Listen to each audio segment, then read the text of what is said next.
Hello and welcome to Kodamayama. My name is Fil Wood. I'm a tattoo artist based in the UK and I specialise in traditional Japanese tattoos. Hello, welcome back to another video. This one is going to be another different one. Trying a new thing about talking about the work I'm doing. So this one is a tattoo that we finished a couple of months ago. Started it approximately about a year ago, and it's a compilation of posts that I've already put up, documenting each separate session of the tattoo. At the moment, as you can see, this is focused mainly on the outlines. The way I approach tattoos, I find it's important to start with the outlines, get a good base, a good foundation for the design, and then next sessions can be made up of background shading, colour, etc. So working my way up the arm here, you can see that, hopefully you can see it's a snake with some chrysanthemum flowers. It was my client's first tattoo. He'd come to me with very clear ideas about his collection, but we obviously wanted to start small, or kind of small, with a full sleeve. He eventually wants to get a full bodysuit, but we're starting with his right arm first. We have since obviously finished this, and we've now started on his left arm. We've done one session on his left arm, but this was a good session. I've always found that it's quite impressive for a lot of people, you know, when they come to get their first tattoo and they choose something quite large and quite a significant design. The vast majority of people do a lot better than they think they do, or think they can do. The weight of the amount of work and the difficulty and the pain is obviously a big thing, and I don't know if it's just me or the type of clients that I attract, but a lot of my clients seem to be very, very strong, and they can do this sort of stuff very easily. So we're coming towards the end of the first session here. I generally work my way up from the wrist to the top of the arm, and this is the second session.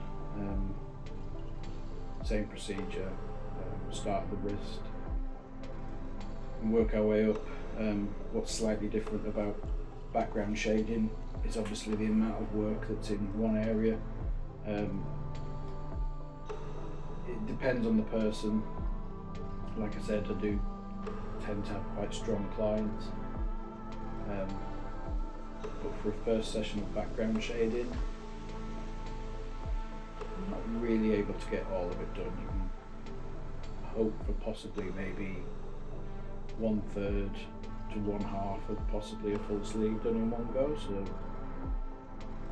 this was pretty much that. So I think we started at the wrist, and eventually we ended up getting up to just past the elbow. It varies in difficulty depending on the placement on the arm. At the moment we're concentrating on the inside of the wrist, which is classically a more sensitive area. You can find the softer bits of skin on the inside of your body, for example on the inside of your forearm, inside of your bicep and tricep towards your armpit are a lot softer and therefore a lot more sensitive. So it's always important to manage expectations when you approach these sorts of projects, because you don't want to be able to just punish clients. You need to be able to give them as comfortable a session as possible. So knowing when to stop is an important feature in my tattooing. So it might be something that you'll be able to sort of tell as we kind of move through these sorts of videos. You'll see that I break them up into quite manageable sessions. So technically I don't often tattoo any longer than maybe 3 hours.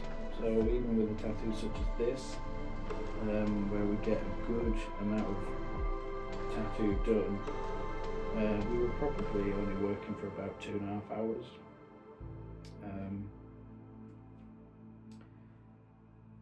Which is often enough.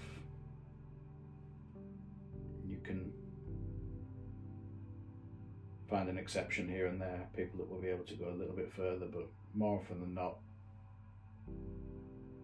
2.5 hours, 3 hours is enough. Also gives you enough to heal. It's often a overlooked part of the process in tattooing, that you could assume that all the work is done in the session itself, but contrary to what a lot of people believe, there is actually a lot of work entailed in the healing process. So I mean, that's up to a week to 2 weeks after the session, and you're going to be dealing with a sensitive area, eventually scabbing, and then obviously all of the difficulties that come with that. So you know, that can impact your daily life, your work life, you know, so there's a lot of work involved in it. So pushing people too far too soon with too much work can often mean you'll end up having to do more work later on to do touch-ups, and that can happen. That's not an unlikely thing to happen anyway. You know, there can be difficulties in needle tattoos, sometimes just everyday problems arise, you know, from basic things like putting your hand in your pocket to getting dressed in the morning, you can catch a scab or knock something. So now we've moved on to the second session of shading, so this is technically the third session, and I am starting, I'd almost say tactically, starting with another difficult area. So the elbow, albeit not soft skin or sensitive skin like the inside of your wrist or the inside of your arm, there is a difficulty in that area due to the obvious nature of what an elbow can be like. You know, everybody has banged their elbow against something, you know, bumped that little funny bone and felt that discomfort. So tattooing in that area is obviously going to be sensitive. So just to focus a little bit on actually what's happening here, I am concentrating on the background shading. So in this tattoo there are clouds, which are the kind of bubble shapes of the tattoo, and then the swirls and movements of air. Classically it's meant to represent a movement of wind and air, and just adds a little bit more kind of interest to the background, so you've not got this sort of almost stagnant sort of stationary background, you've got some sort of motion implied in the tattoo, which obviously works as almost like a foil to the foreground details. If you've got stuff happening in the foreground, you don't want a still and motionless background, you know, it would feel almost kind of lifeless. So adding a little bit more interest and drama in the background is really important to help bring out what's happening in the foreground. So I think, yeah, what I'm doing here is I'm working on the bicep now. So again, you can kind of approach sessions in lots of different ways. I do think that, you know, for want of a better word, tactically is the best way to do it. So dealing with difficult areas in order of difficulty is an important thing, so you're not leaving the most difficult section until the very end. So as I was working up the back of the arm from the elbow and the tricep, it's important at that point to then move on to the next difficult thing, so you can get that out of the way with. So you're almost sort of aiming towards the final piece of the process being the slightly easier area. That was a sort of difficult comparison, because I mean it's comparatively easy. You look at something like this, so finishing on the sternum or the collarbone, understandably going to be uncomfortable. But I think at this point you have to kind of, as I said, approach it tactically and think about what's the worst or the best place to finish. Sometimes you'll ask the client, what's the worst part for you, and focus on that being the first thing that you do and work towards a different finishing point. But I think Joshua was happy to do it this way. I mean, he never complained, so I guess he was happy. But yeah, we're coming to the end of the background shading here. So this is the final sections on the chest. So there's a swirl, as you can see, that I'm just doing there. Framing up the sections on the top of the shoulder and the collarbone, which sort of obviously finish off that kind of final classic silhouette, the shape of the Japanese sleeve.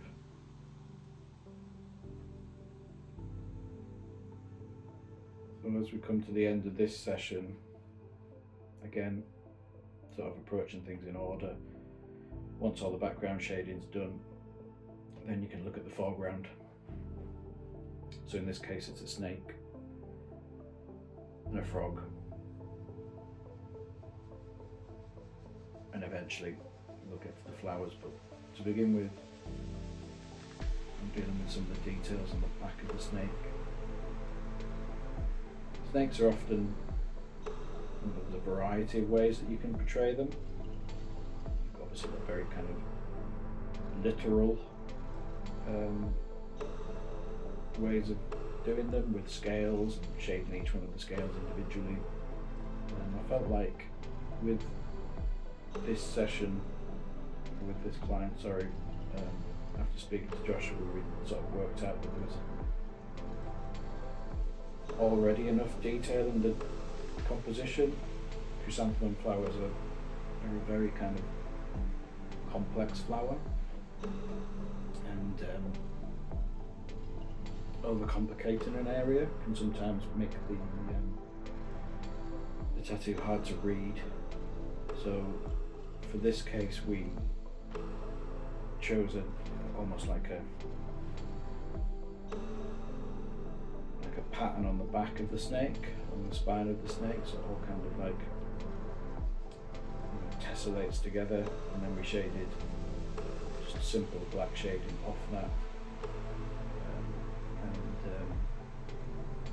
That would eventually be kind of blended into the colour. I think in this session we concentrated on the spine of the snake, and then I believe we started some of the colour. We'd actually planned quite far ahead on this design, and I actually do this quite often. I'll draw designs almost to their completion before the tattoo is even done, so I have a clear idea of what it's going to look like, and I've already planned all eventualities, and my client can also understand what it's going to look like as well, so there's no surprises as we progress through the tattoo. I'm not going to all of a sudden just go like, oh, by the way, I'm doing the belly of the snake this colour. So we'd already discussed it, we'd already planned this. And actually also in this case, which is another interesting way to look at it, we'd also planned this with what the other tattoo would look like on the other arm. You have to start thinking about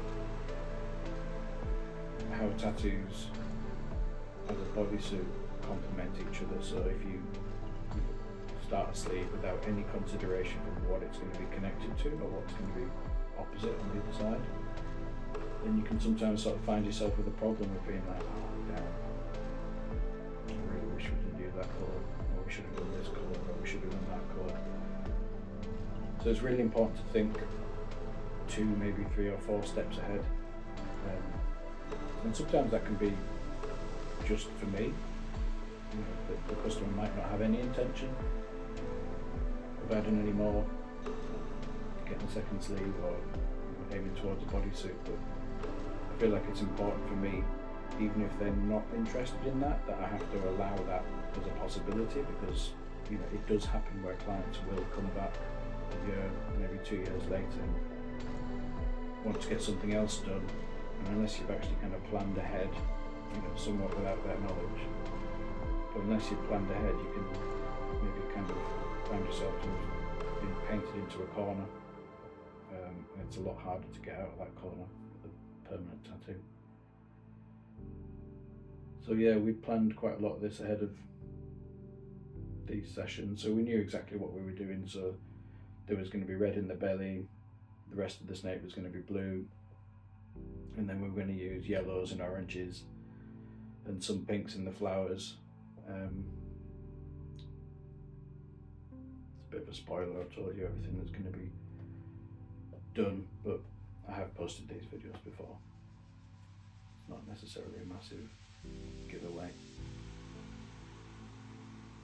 But yeah, actually in this session, I can't remember what the time scale was, but there's actually still some areas that were healing from the previous session. So that little spot on the inside of the armpit there, just under my hand, is still a little bit scabby from a previous session. So that's something you always have to kind of contend with as well. Now we're on to the next session. So all the background's healed, all the red, all the detail in the back of the snake's all healed. And we're starting the blue on the snake. So there's a couple of shades of blue. So from the black on the spine of the snake, put a darker blue, and then blend those two together, and then blend a lighter blue on the underside of that darker blue. And it just gives a nice sort of shape. There's a lot of, and I'm aware of this, there's a lot of very simple effects in traditional Japanese tattoos, and you're not really meant to go over the top with any sort of like sense of realism, or you know, they can look quite flat. So where it's possible, where it's available to me, I will try and use a few little blends and a few little gradations in there, just to give it a little bit of an extra dimension to it, because I think it can look a little bit too simple, too flat otherwise.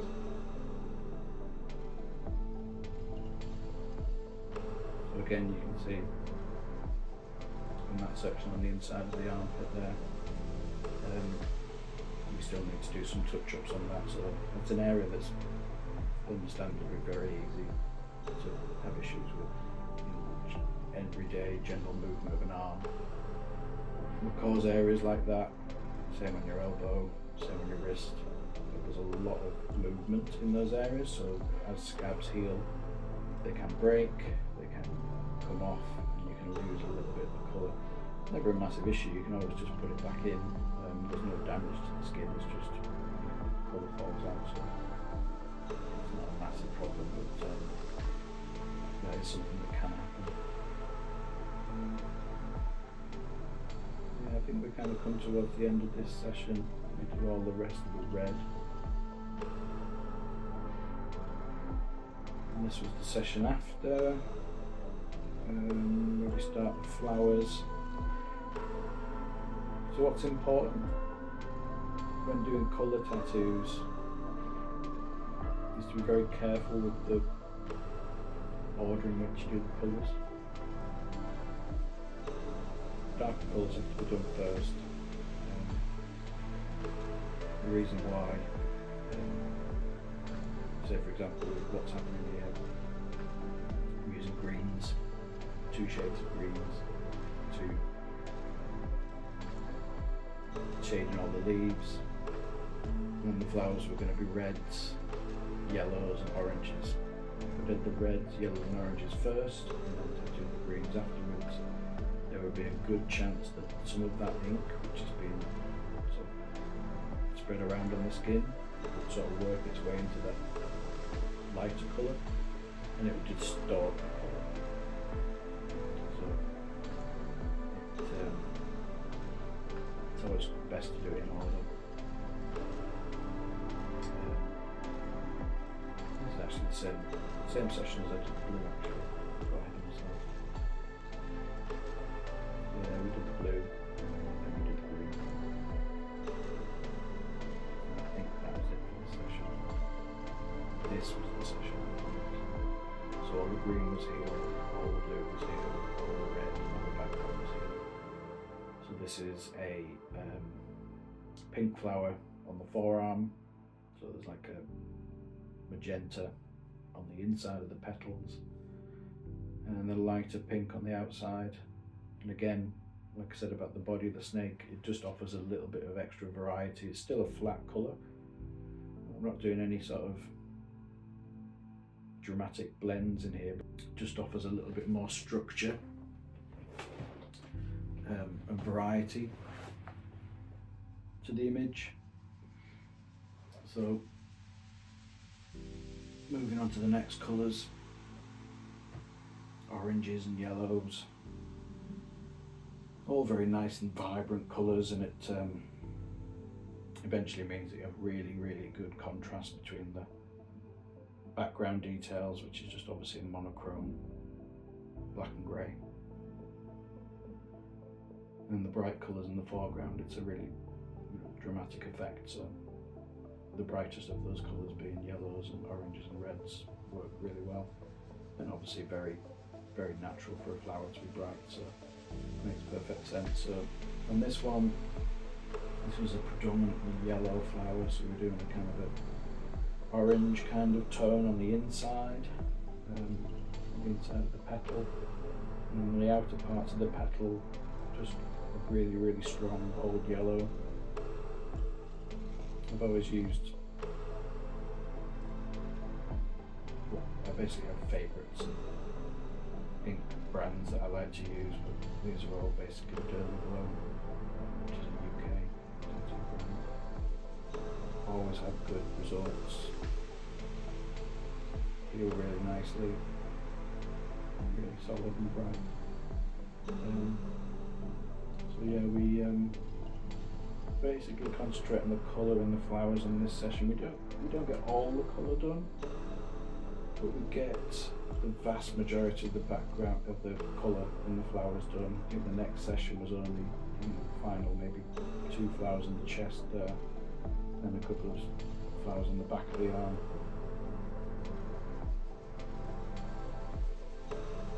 Which is coincidentally what we're doing right now. So starting from the darker colours again, so dark green on the leaves, and I'll blend in a lighter green. Just offers a little bit of extra dimension to them, so as you can see all the dark green's done. Go back in with a lighter green, and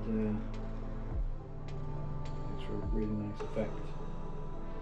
And once all that's done, you get into the lighter colours, give it all a good clean down, make sure that there's no green on there anymore, and then you can get straight into that brighter colour. So we've got that magenta colour again. I think on this one I blend in a lighter pink as well. Just doing that. I think the one above it we do yellow. Just a bit orange on that one.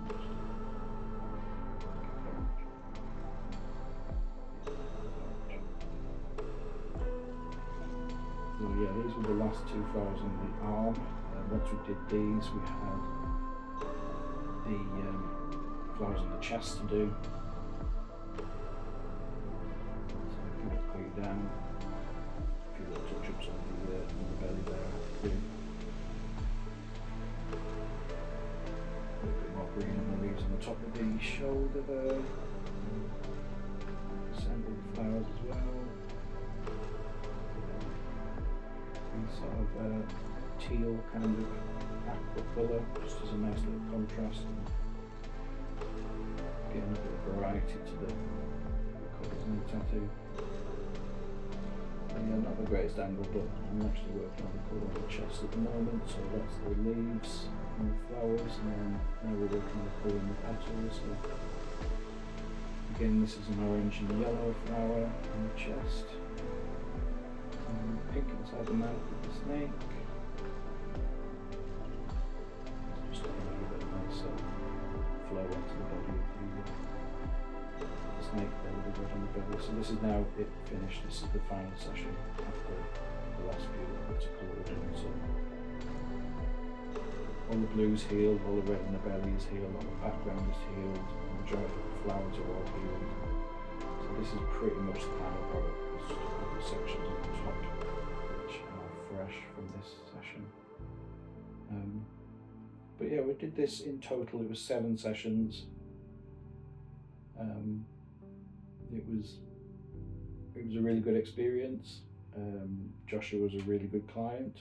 is a really good client, still a client, and we got through this very comfortably.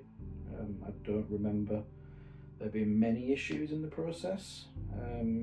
He sat very comfortably, very calmly, got through everything really happily, and overall, very positive experience.